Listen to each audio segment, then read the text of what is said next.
Uma vida com propósito, de Rick Warren. 14º dia. Quando Deus parece distante. Ele se escondeu do seu povo, mas eu confio nele, e nele ponho a minha esperança. Isaías capítulo 8, versículo 17. Deus é real, não importa como você se sinta.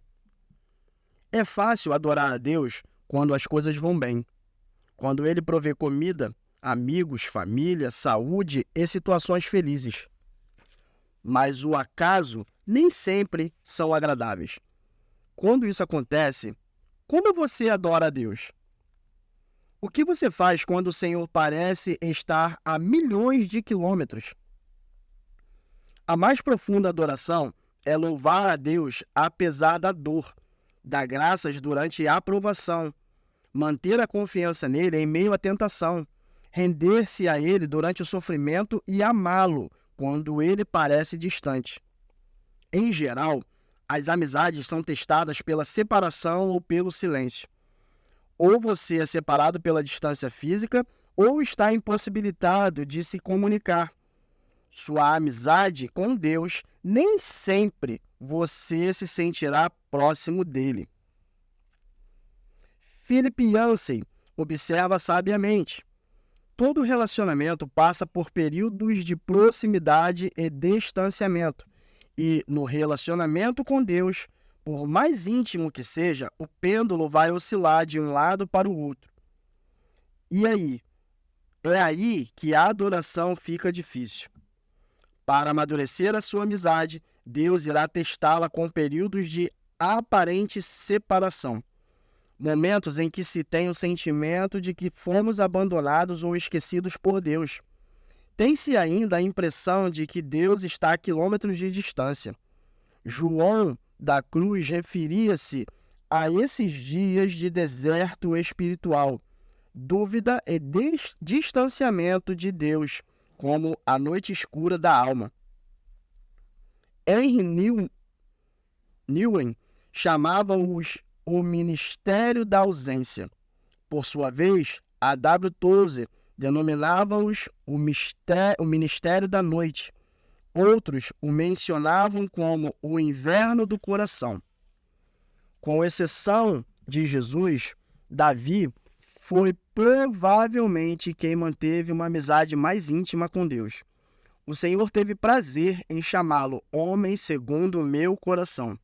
Apesar disso, Davi frequentemente reclamava da aparente ausência de Deus. Ó Eternos, estás me evitando? Onde estás quando preciso de ti? Por que te esqueces de mim? Por que estás tão distante? Por que ignoras o meu pedido de socorro? Por que me abandonaste? É óbvio que Deus não abandonara realmente Davi, assim como não abandona você. Ele prometeu várias vezes jamais nos abandonar ou rejeitar. Mas Deus não prometeu: você sempre sentirá a minha presença. Aliás, Deus reconhece que algumas vezes esconde a face de nós. Há momentos em que ele parece ter desaparecido de nossa vida em pleno combate. Freud descreve o que acontece. Certo dia, você acorda e percebe que todas as suas sensações de comunhão espiritual se foram. Você ora, mas nada acontece.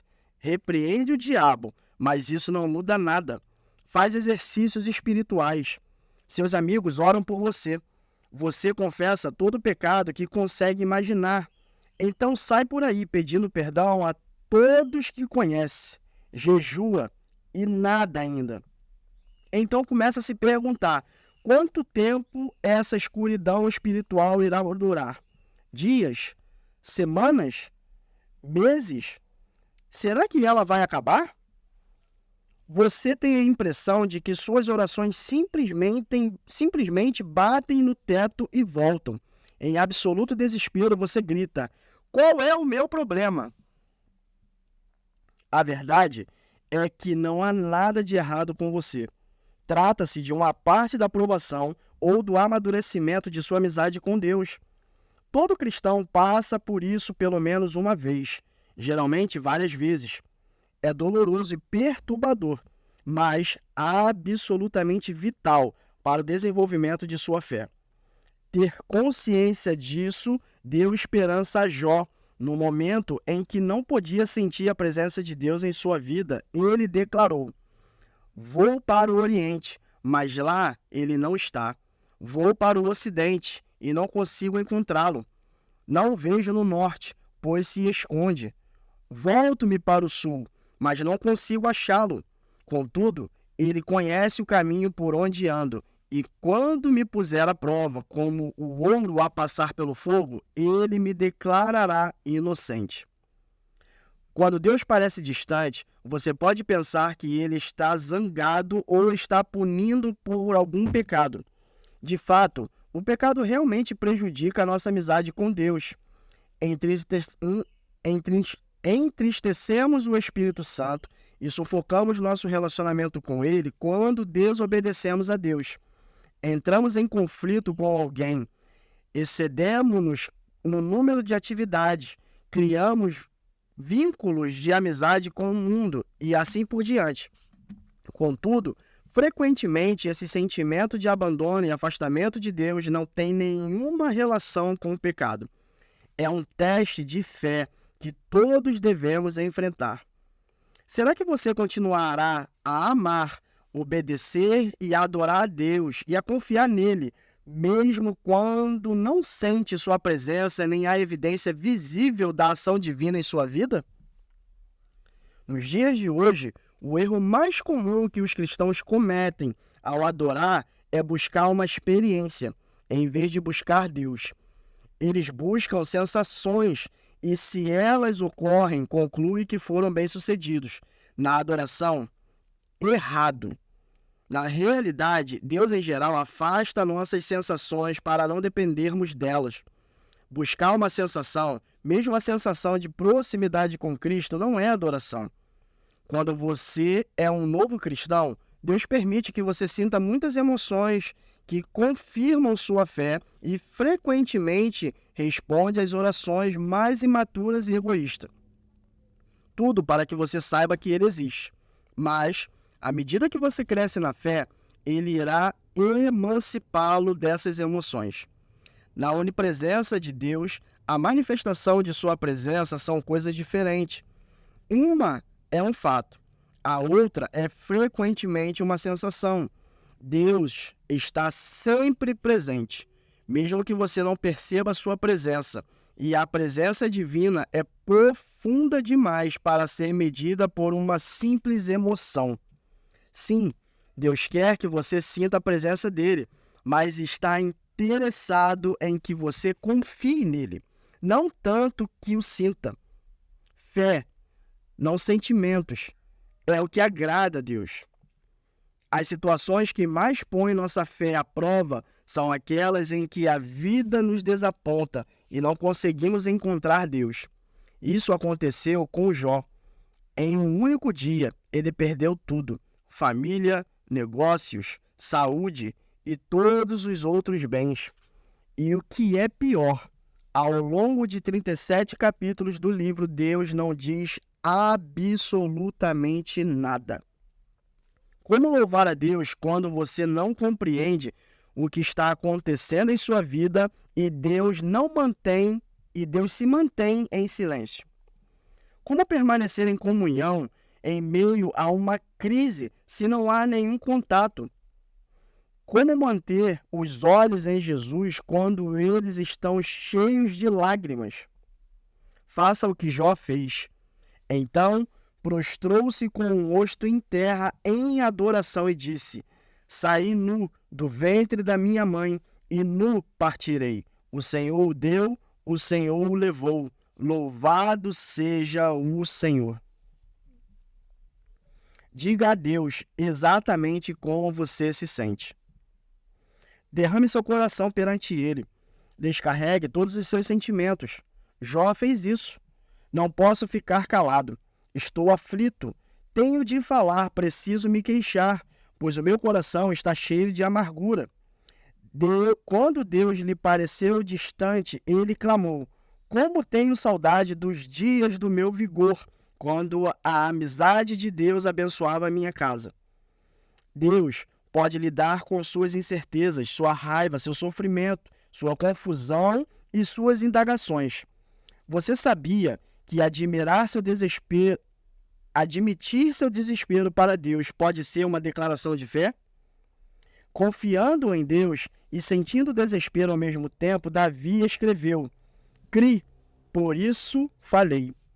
Estou completamente arruinado. Parece uma contradição confiar em Deus e sentir-se destruído. A fraqueza de Davi, na verdade, revela uma fé profunda. Em primeiro lugar, ele acreditava em Deus.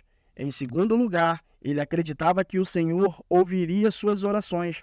Em terceiro lugar, ele acreditava que Deus lhe permitia expor todos os sentimentos e ainda assim o amaria.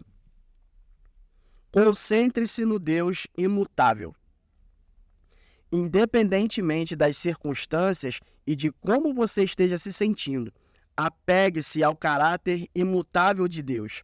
Lembre-se daquilo que é eternamente verdadeiro a respeito dele. Deus é bom. Ele me ama. Está comigo. Sabe pelo que estou passando. Preocupa-se comigo e tem um bom plano para a minha vida.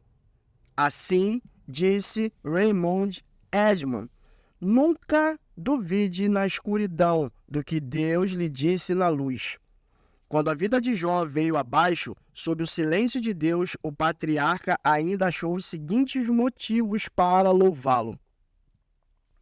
Ele é bom e amoroso. Ele é todo-poderoso. Ele repara em cada detalhe da minha vida. Ele está no controle. Ele tem plano para a minha vida. Ele vai me salvar. Confie que Deus cumprirá o que prometeu. Em tempos de deserto espiritual, você deve confiar pacientemente nas promessas de Deus, não em suas próprias emoções. Procure entender que Ele o está levando a um nível mais profundo de maturidade. A amizade baseada em emoções é frívola, então não fique preocupado com os problemas. As circunstâncias não podem mudar o caráter de Deus. A graça do Senhor ainda é abundante. Ele ainda cuida de você, mesmo quando você não pode senti-lo. Na ausência de circunstâncias, Jó se apegou à palavra de Deus. Ele disse: não me afastei dos mandamentos dos seus lábios. Dei mais valor às palavras de sua boca do que ao meu pão de cada dia. Essa confiança na palavra de Deus fez com que Jó permanecesse fiel, ainda que nada fizesse sentido. Sua fé se manteve forte em meio à dor. Deus pode até me matar, mas ainda assim confiarei nele. Quando você se sente abandonado por Deus e ainda assim mantém a confiança nele, significa que você o está adorando da maneira mais profunda, apesar de ter sentimentos conturbados. Lembre-se do que Deus já fez por você. Se Deus nunca tivesse feito nada por você, ele ainda mereceria seu louvor ininterrupto por toda a vida, por causa do que Cristo fez por você na cruz. O Filho de Deus morreu por você. Esse é o maior de todos os motivos para adorar a Deus. Infelizmente, esquecemos-nos dos detalhes cruéis de torturamento, sacrifícios que Deus fez ao nosso favor. A familiaridade gera complacência. Mesmo antes da crucificação, o Filho de Deus foi desnudado, espancado, até ficar quase irreconhecível, açoitado, ridicularizado e escarnecido, coroado com espinhos e cuspido de forma humilhante. Ultrajado e ridicularizado por homens cruéis, ele foi tratado pior que um animal. Então, quase inconsciente pela perda de sangue, foi forçado a arrastar uma cruz colina acima. Foi pregado nela e deixado para morrer em lenta, excruciante agonia. Enquanto seu sangue escorria, escarnecedores a seu redor gritavam-lhe insultos, rindo-se da afirmação de que era Deus. Em seguida, pelo fato de Jesus ter assumido a culpa pelos pecados de toda a humanidade, Deus desviou os olhos daquela horrível visão. E Jesus gritou em tal desespero: meu Deus, por que me desamparaste?" Jesus poderia ter se salvado, mas assim não poderia salvar você.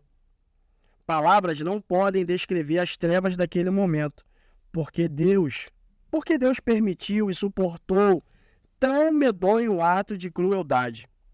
Por quê?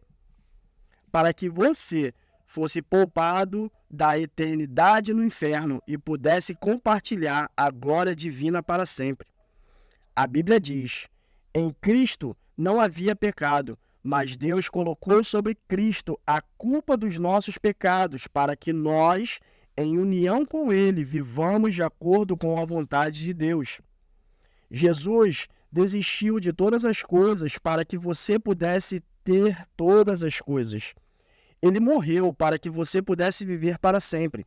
Somente isso já é suficiente para o nosso agradecimento e louvor contínuo e justifica nunca mais perguntar por que motivos devemos ser gratos. 14º dia. Pensando sobre o meu propósito de vida. Tema para reflexão: Deus é real, a despeito de como você se sente.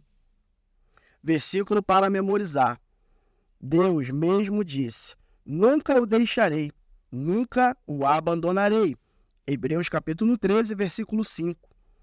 Pergunta para meditar: como faço para me concentrar na presença de Deus, especialmente quando Ele parece distante?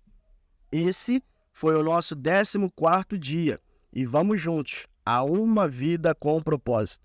Deus te abençoe.